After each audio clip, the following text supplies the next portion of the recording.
Nakatanggap ng libreng gamit pang-eskwela ang nasa 17,000 mag-aaral mula kinder hanggang grade 6 mula sa pamahalang lungsod ng Gapan sa Nueva Ecija na isinasagawa tuwing pasukan upang matulungan ang mga magulang sa gastusin at mabigyan ng kompletong gamit ang mga mag-aaral ng syudad.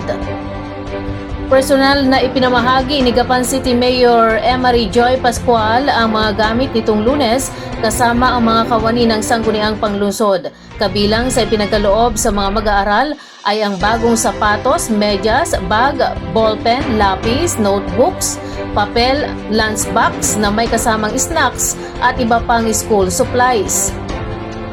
Inaasahang matatapos hanggang Biyernes bago ang pasukan sa Lunes ang pamamahagi ng mga gamit sa mga mag-aaral na mula sa 23 barangays kung saan nagsisipag-aral sa 33 pampublikong paaralan sa syudad.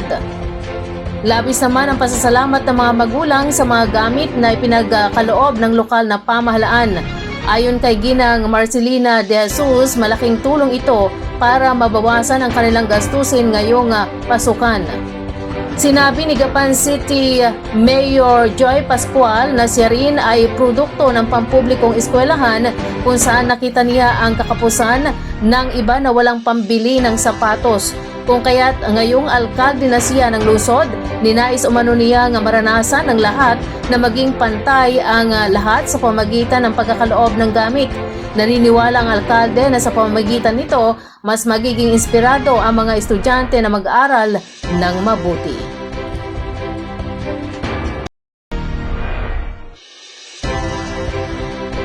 Naglaan ng ₱250,000 reward money si Talavera Mayor J.R. Santos para sa sinumang makapagtuturo o makapagbibigay ng impormasyon sa kinaroroonan o pinagtataguan ng gunman na pumatay kay Kapitan Joel Damasio ng Barangay Kalipahan, Talavera, Nueva Ecija.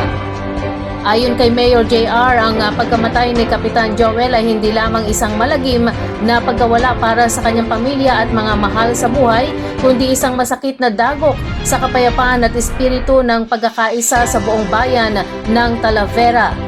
Inianunsyo ni Mayor Santos ang pagbibigay ng reward money para anya mapadali ang pagdakip sa suspek sa pagpaslang sa kapitan sa kanyang Facebook account. Kasabay ng pagbibigay ng instruksyon sa pulisya ng Talavera para mapabilis ang paglutas sa nasabing krimen.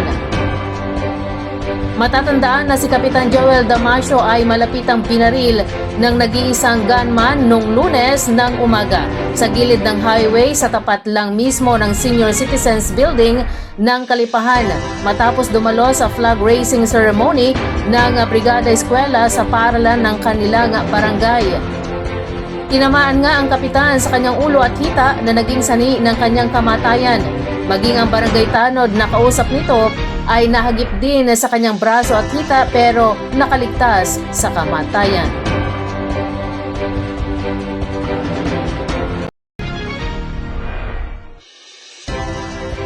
Ganap na alas 5:45 ng hapon noong June 10, matagumpay na nagpatupad ng search warrant ang pulisya na nagresulta sa pagkakasamsam ng hindi lisensyadong baril sa Purok 1, Barangay Caridad, Norte, Llanera, Nueva Ecija. Sa pahayag ni Police Colonel Ferdinand D. Hermino, Provincial Director NEPO, ang operasyon ay pinatupad ng mga tauhan mula sa Llanera Municipal Police Station, 1st at 2nd PMFCs at PIU NEPO. Ang search warrant ay inisyu ng RTC Branch 26 Cabanatuan City na may petsang June 5 taong kasalukuyan para sa paglabag sa Republic Act 10591 Comprehensive Firearms and Ammunition Regulation Act.